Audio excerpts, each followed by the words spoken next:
Bonjour à toutes et tous. D'abord, moi je crois qu'il faut beaucoup d'humilité dans la période.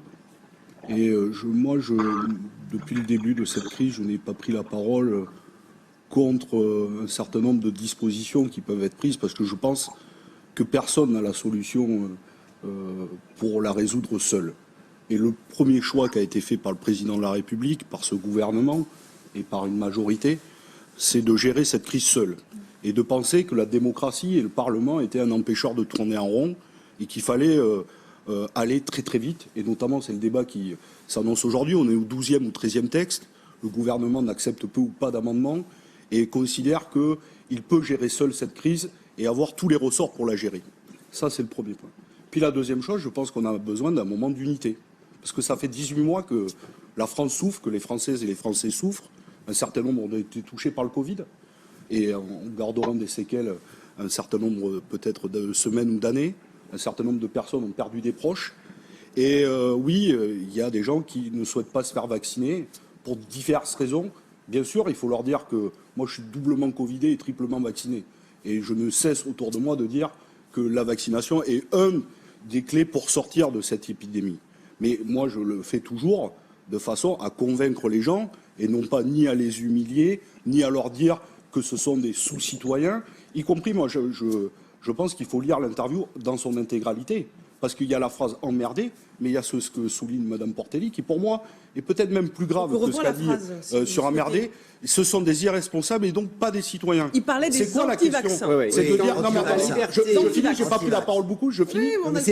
Le bout du bout, c'est quoi? On va aller sur la déchéance de nationalité. Est-ce que nous pensons que le pays en ce moment a besoin de remettre de l'huile sur le feu? On ne cesse de diviser les Français entre eux. Et la Macronie, et je le dis à M. Bonnel de façon apaisée, c'est mépris, arrogance et division. Ça a été le cas sur le travail avec les chômeurs. Ça a été le cas au moment du débat sur les retraites avec ceux qui seraient des privilégiés parce qu'ils auraient une retraite un peu avant les autres. Et tout ça sert quoi? Qu'au final, les Françaises et les Français touchent un peu moins ou soient un peu mieux protégés. Et là, maintenant, on est en train de les diviser sur la question sanitaire et de la santé. Le propos, pour qu'on sache bien ce que vous nous disiez, sûr. C'est l'immense faute morale des anti-vax. Ils viennent saper ce qu'est la solidité d'une nation. Quand ma liberté vient menacer celle des autres, je deviens un irresponsable. Un irresponsable n'est plus un citoyen. Vous voyez, c'est une phrase extrêmement forte prononcée par un président de la République. Moi, je pense que sur cette question des 5 millions de personnes qui nous restent à vacciner, à convaincre, je pense qu'il y a différents profils. Et il faut bien préciser que les 5 millions de personnes ne sont pas toutes anti-vax, bien sûr, contre le vaccin. Parce qu'on en a toutes et tous autour de nous. C'est important. On peut la réponse, rapidement, pardon. Attendez, on peut en rencontrer, par exemple, ceux qui ne sont pas vaccinés, qui ont plus de 80 ans. Je pense que la question, c'est d'aller vers.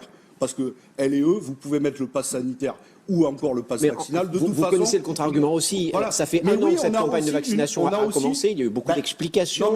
Ceux qui ne sont toujours pas vaccinés, ça reste difficile. Par exemple, ça, c'est une vraie question qu'on devrait débattre entre nous.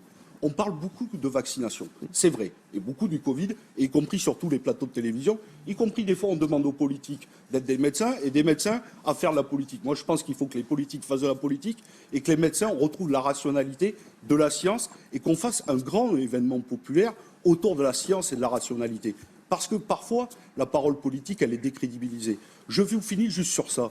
Mais quand on a un président qui dit « jamais on mettra le pass sanitaire », puis on a eu le pass sanitaire. Puis on nous a dit que ça ne sera que pour les grands événements et ça ne sera pas pour la vie quotidienne. C'est devenu pour la vie quotidienne. On nous a dit jamais il y aurait le pass vaccinal. L'épidémie a évolué, qu'on a appris entre-temps, évidemment. Bien sûr, on apprend. La réponse de Bruno Bonnel on ne peut pas réduire, je finis par ça, on ne peut pas réduire les libertés au final et pas parler de la question de la santé et des moyens mis dans l'hôpital public. Et franchement, je vous dis à M. Bonnel, comme ça, de façon apaisée, je ne crois pas qu'on ait mis les moyens depuis 18 mois sur l'hôpital public. Bien au contraire, on a fermé des lits en pleine pandémie et on continue à le faire. Et ça, par exemple, c'est un vrai débat politique qu'on devrait avoir entre nous.